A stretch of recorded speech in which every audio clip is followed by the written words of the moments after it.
اور بلائیں جو آنے والی ہیں ان سب کو سنبھالنے کے لیے یہ آیت آخری طاقتور ترین آیت ہے، اور یہ عمل حیرت انگیز ترین عمل ہے۔ میں چند سانسیں پڑھواؤں گا، میں آج چند سانسیں پڑھواؤں گا، اور آپ کو علم ہے کہ یہ کتنی سانسوں کا عمل ہے؟ 40 سانسوں کا عمل ہے۔ اس کو دیکھتے ہوئے 40 سانسیں، اور ہر سانس میں اپنے مقصد، اپنی مشکل، اپنی پریشانی، جادو، جنات، بندش، بیماریاں، ناکامیاں، تکلیفیں، مشکلات، مسائل، الجھنوں کا ہر سانس میں تصور کرنا ہے۔ اگر چاہتے ہیں کہ ہمیشہ تمنگری رہے، مالداری رہے، عزت رہے، بھرم رہے، اور نسلیں پتہ نہیں کتنی آئیں گی کوئی خبر نہیں، اور ان کا رزق کشادہ رہے، کیسے ہوگا؟ کس طرح ہوگا؟ تو اس کا واحد حل اور اس کا واحد راستہ صرف یہی ہے۔ اپنے مالوں کو سوچیں، یہ میرا مال اللہ نے دیا ہے، میرے والد غریب تھے، میرا دادا غریب تھا، یا میرا والد مالدار تھا، یا میرا دادا مالدار تھا۔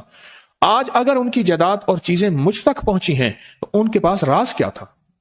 یہ ضروری ہے، میرا ایک اور پیغام بھی سن لیجیے گا، یہ ضروری ہے کہ اپنی نسلوں کو فقیر اور غریب اور منگتا چھوڑ کے نہیں جانا۔ جتنی استطاعت ہو ان کے لیے اتنا جائیداد، پراپرٹی، مال، کوئی رزق کو چھوٹا سا چھوڑ کے جانا ضروری ہے۔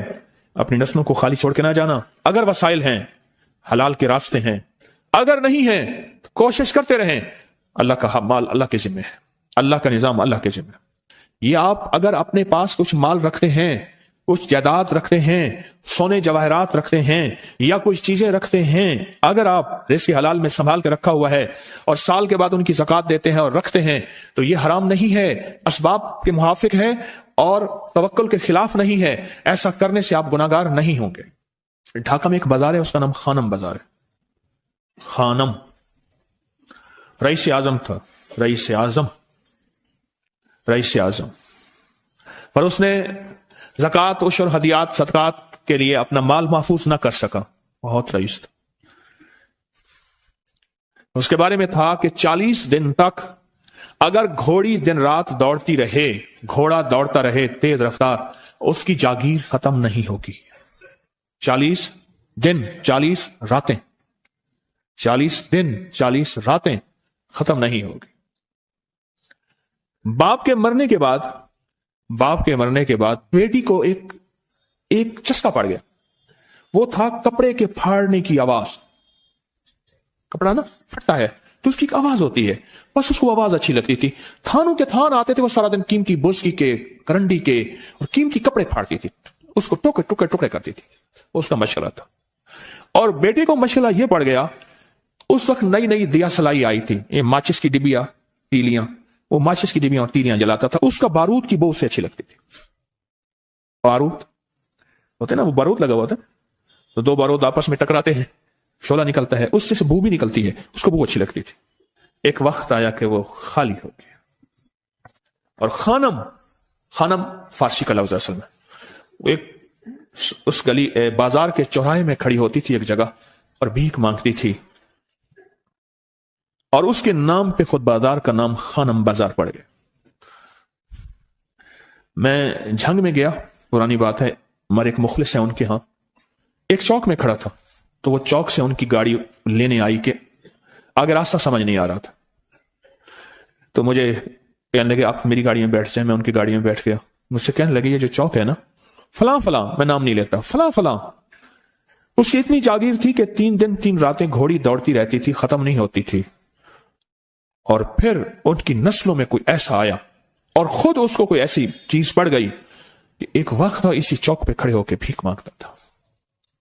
اور ایک دفعہ سخت سردی تھی، بھیک مانگ رہا تھا، سردی میں ٹھٹر گیا، اور ٹھٹر کے تو میں چھپ گئے، جیسے آج کل سردی ہے، رات کو وہیں مر کے پڑا تھا۔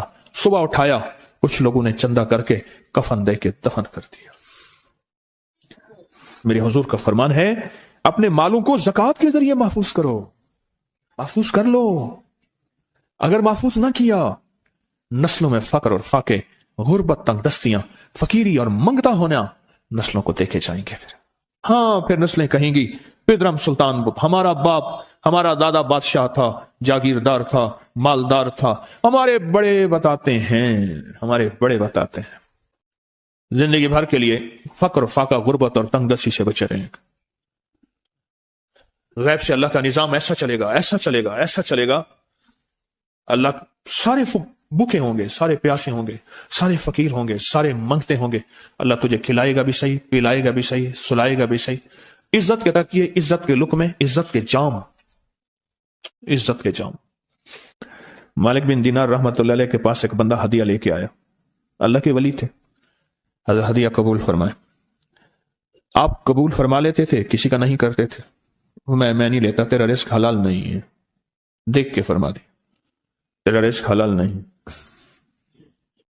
دیکھ کے فرمایا تیرا رزق حلال نہیں۔ انہیں حضور حلال ہے، فرمایا نہیں ہے۔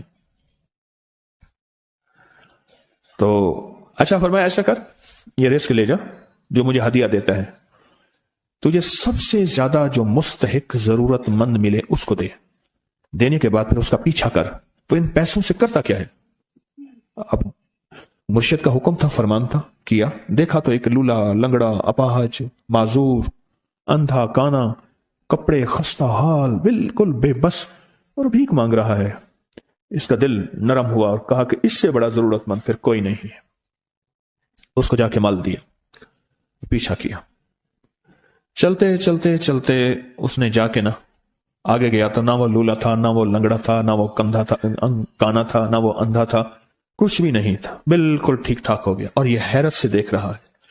کرتے کرتے جا کے اس نے ان پیسوں سے حرام کام کیا، خاموشی سے آ گئے، آپ کا فرمان ٹھیک ہے، میں اب یہ میرے پیسے لے، یہ جا کے نا کسی ایسے بندے کو دے جو تجھے سب سے زیادہ مالدار نظر آتا ہو، خوشحال نظر آتا ہو، بہترین نظر آتا ہو۔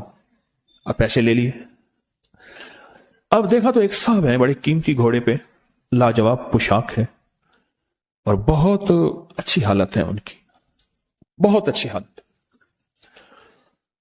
سوچا کہ حضرت نے فرمایا تھا کہ سب سے زیادہ خوشحال کو دینا ہے، اس کو جا کے پیسے دیے، اس نے لے لیے۔ اب اس کا پیچھا کیا، وہ ایسی دکان پہ گیا جہاں سے راشن لیا جاتا ہے، اس نے تھوڑا تھوڑا راشن لیا، حیران ہو گئے، اتنا مالدار آدمی ہے، ایسے راشن لے رہا ہے جیسے کوئی بندہ روز کی کھائے، اتنا ضرورت مند۔ اس کا پیچھا کیا، ایک پرانی حویلی تھی، ایک پرانا محل نما ایک گھر تھا، ٹوٹا پھوٹا، اس کا جا کے دروازہ کھٹکھٹایا، ابھی اندر جانے ہی لگا تھا تو اس نے لگام پکڑ لی، اس نے دیکھا تو ہے تو وہی جس نے آج میری مدد کی ہے، کہا تجھے اللہ کا واسطہ ہے، اب مجھے اپنے حالات بتا دے۔ تو کہنے لگا تو نے جس کا واسطہ دیا ہے اور پھر تو نے میری آج مدد کی ہے، میں نے آج تک اپنے حالات کسی کو نہیں بتایا، میں رئیس اعظم تھا، تلک الایام نداولها بین الناس، اللہ کی طرف سے آزمائش آ گئی، اور فقر، فاقہ، غربت، تنگ دستی ختم، ہر چیز ختم ہو گئی۔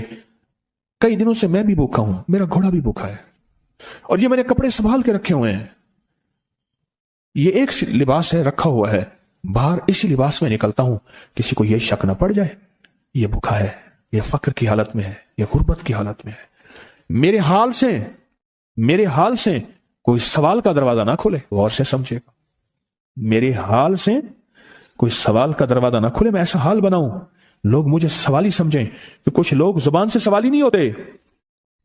میرے آقا کا فرمان ہے، اپنی بیماریوں کا صدقے کے ذریعے علاج کرو، اور صدقہ، یہ سارا واقعہ سنانے کا مقصد، تلاش کرو، زکوٰۃ تلاش کرو، کس کو دینی ہے، کون ضرورت مند ہے، کون ایسا ہے جس کو بظاہر لوگ مالدار سمجھتے ہیں، اندر سے خالی ہے، کھوکھلا ہے۔ ہوا یہ، ایک خیر کے کام کے لیے پیسے جمع کرنے تھے، خیر کے کام کے لیے، اس وقت 24,000 تھا، بہت بڑی رقم تھی، 24,000 مجھے چاہیے تھا۔ تو کہنے لگے کہ میں نے سوچ کے کہاں سے لے آؤں، ہے نہیں، روز کماتا ہوں، بچوں ٹھیک ہیں، گھر پل رہا، دودھ لاتا ہوں، بیچتا ہوں، ایک نظام ہے میری، سردی گرمی بارش طوفان کی ترتیب چل رہی ہے، کہاں سے لاؤں؟ تو کہنے لگے خیال آیا یہ موٹر سائیکل نہ بیچ دوں، فوراً اٹھا، موٹر سائیکل لے گیا، غالباً مجھے بتایا کہ 28,000 کا یہ یاما موٹر سائیکل بکا، اور بیچنے کے بعد میں نے اٹھا کے سارے پیسے 24 ادھر دے دیے، باقی رکھ لیے، اب خالی ہو کے بیٹھ کے پھر مصلی بچھا کے اللہ سے مانگنا شروع کر دیا، اور مانگتے مانگتے عالم یہ ہوا کہ میں فقیر ہو گیا، اللہ نے مجھے 4 دن آزمایا۔ اس نے الفاظ جو استعمال کیے نا، پنجابی کا لفظ وہ اللہ نے نا 4 دن منو دب کے رکھا. ہاں، لاہور کی پنجابی اور فیصل آباد کی پنجابی میں بڑا فرق ہے. فیصل آباد کی پنجابی خالص سکھوں والی پنجابی ہے. لاہور کی پنجابی میں بڑا فرق ہے. دب کے رکھا. تھوڑا سازمائش آتی ہے، اللہ دیکھتا ہے کچا ہے یا پکا ہے. کہا بس اس کے بعد میں نے اللہ سے کہا، اللہ طارق بن زیاد نے ساری کشتیاں جلا دی تھیں، اور کہا کہو اب بتاؤ اپنی فوجوں کو کہاں بھاگو گے؟ ادھر بھی موت ہے ادھر بھی موت ہے، پھر لڑتے لڑتے مر جاؤ. پیچھے سمندر کی موت، ٹھیک، اور آگے دشمن کی موت ہے. کشتیاں ساری آگ لگوا دی. آپ کرو، بولو کیا کرو گے؟ بولو کیا کرو؟ اللہ نے سارا نظام فتح دے دی، کامیابی دے دی. اور کہا پھر اللہ نے میرے لیے جو دروازے رزق کے کھولے ہیں، اب مجھے کوئی بھی چیز ضرورت ہوتی ہے میں گھر کی چیز بیچ دیتا ہوں اور بیچ کے اللہ کے خزانوں میں دیتا ہوں بغیر سوال کے. اس کے الفاظ ہیں، کیا الفاظ ہیں؟ بغیر سوال کے اللہ مجھ پہ رزق کے دروازے کھول دیتا ہے، اللہ میری ضرورتیں پوری کر دیتا ہے، اللہ نے مجھے خوشحالی دی ہے. اور مجھے کہنے لگے سارے گر مجھے حاجی صاحب نے بتائے تھے، اللہ سے لینے کے سارے گر یہ مجھے حاجی صاحب نے بتائے تھے. تو آپ کو ایک لفظ کہہ رہا ہوں، جس کو بھی دیکھیں گے کہ اس کی نسل در نسل نسل در نسل رزق کے دروازے ہیں، تو وہ کھلیں گے صرف دینے کے نام پہ. سوال کے دروازے کھولنے کے نام پہ، سوال کے دروازے کھولنے کے نام پہ کبھی نہیں کھلیں گے. ورنہ رزق آج کل کے ماڈرن جوئے میں چلا جائے گا. آج کل کے ماڈرن جوئے آئے ہوئے ہیں. اپنے رزق کو میرے آقا کا فرمان ہے، اور بیماریوں کا علاج صدقوں سے کریں. اور صدقے سے مراد صرف بکرا نہیں، صدقے سے مراد صرف سریاں نہیں، صدقے سے مراد کالے مونگ نہیں، صدقے سے مراد تیل سوئیاں نہیں، صدقے سے مراد یہ میں مختلف آپ کو تک انداز بتا رہا ہوں. یہاں ایل او ایس ہے لاہور کے ساتھ، یہ پہلے نہیں بنا تھا، نالا تھا. نالے کے ادھر ایک سمن آباد کی طرف سڑک جا رہی ہے، پرانی بات ہے. وہاں کچھ بندے نے کتابیں لگائی ہوئی تھی. میں کتابیں دیکھ کے تو آ گیا. میرے دل میں آیا کہ یہ ضرورت مند ہے. ہمارے ایک مخلص ہیں، ہمارے دوست فیصل شمسی، میں نے ان کو بڑا نوٹ دیے. میں نے کہا جا کے نا اس کو کسی طرح رکھ کے پھر چلا جاتا ہوں، کیونکہ مجھے لگتا ہے وہ خوددار آدمی نہیں لے گا. اور انہوں نے ایسا کیا. سوچیں کہ میرے مال اللہ نے دی ہے، کیا میں اپنے مال کا صدقہ اگر نکال رہا ہوں تو وہ دے کہاں رہا